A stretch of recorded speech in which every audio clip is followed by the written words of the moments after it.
Bonjour, cette semaine, on va parler des collations santé. Mon nom est Amélie Tremblay, je suis diététiste professionnelle. Donc, parlons collation. Pourquoi on mange une collation? Des fois, en fait, c'est juste pour que l'espace entre les repas soit plus tolérable. Donc, quand on a une grande faim, on peut manger une collation pour éviter d'être affamé au repas puis de manger en trop grande quantité. On veut aussi aller chercher de l'énergie. Ça va nous donner un petit boost quand on a une petite chute d'énergie en après-midi. Donc, les deux nutriments importants à privilégier pour une collation qui est de bonne qualité, on veut des glucides. Donc, les glucides vont nous donner de l'énergie. On les retrouve dans les fruits, dans les produits céréaliers, mais aussi dans les produits laitiers. Et on veut ajouter ça avec des protéines. Donc, les protéines vont nous rassasier, ça va ralentir la digestion. Donc, on va être soutenu plus longtemps. Je vous ai fait un petit top 13 de mes collations protéinées préférées. Donc, je vous montre ici, on a dans le fond des craquelins avec du fromage qu'on peut servir avec des crudités. Donc, des craquelins, bien sûr, agréantiers qui sont riches en fibres. On a un mélange de noix et de fruits séchés, donc les fruits qui apportent notre source de glucides, puis les noix qui vont être nos protéines. Ici, on a un craquelin agréanti avec du végé pâté, puis des légumes.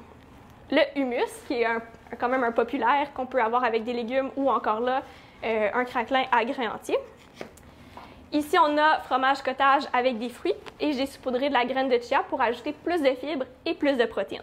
On peut aussi changer le fromage cottage par un yogourt grec ou un yogourt skyr. Donc, si on n'aime pas le fromage cottage, mais quand même aller chercher des protéines à l'intérieur du yogourt grec ou du yogourt skyr. Ici, on a un muffin anglais agréantier avec un beurre d'amande sans sucre ajouté et sans sel et auquel j'ai ajouté des bananes pour donner un petit peu de sucré. Une galette de mélasse, c'est un petit classique. Donc, je vous ai laissé la recette dans le lien web. Donc, la mélasse qui est une très bonne source de fer aussi. Le fer, c'est un nutriment qu'on veut aller manger en plus grande quantité après 60 ans. Un smoothie, ça aussi, ça se fait très rapidement.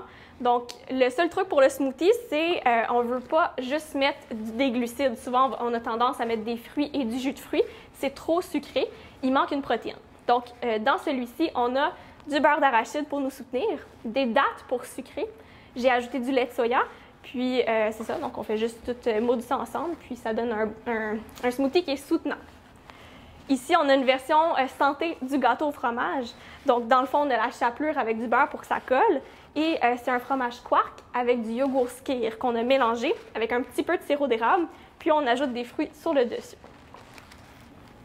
Ici, on a un pudding fait avec du tofu soyeux. Donc, si vous ne connaissez pas le tofu, c'est une belle façon d'en manger. Donc, c'est cacao, banane et tofu avec du beurre d'amande qu'on va broyer ensemble. Et c'est aussi simple que ça. Donc, on ajoute des fruits puis des petites décorations pour rendre ça joli. Les fameuses légumineuses séchées, donc intéressant à avoir sous la main. On peut garder ça dans l'auto en cas de fringale si on est sorti. Très riche en fibres, très riche en protéines. Un œuf à la coque, toujours intéressant avec des légumes. Et puis, ma dernière collation, c'est dans le fond un petit pâte à biscuits. Donc, si on a un envie sucré, mais c'est fait avec des pois chiches. Donc, vraiment intéressant à essayer. J'ai rajouté des petites pépites de chocolat pour sucrer, puis des biscuits Graham pour accompagner. Voilà, donc c'est mes petites collations santé protéinée. Bonne dégustation. Merci!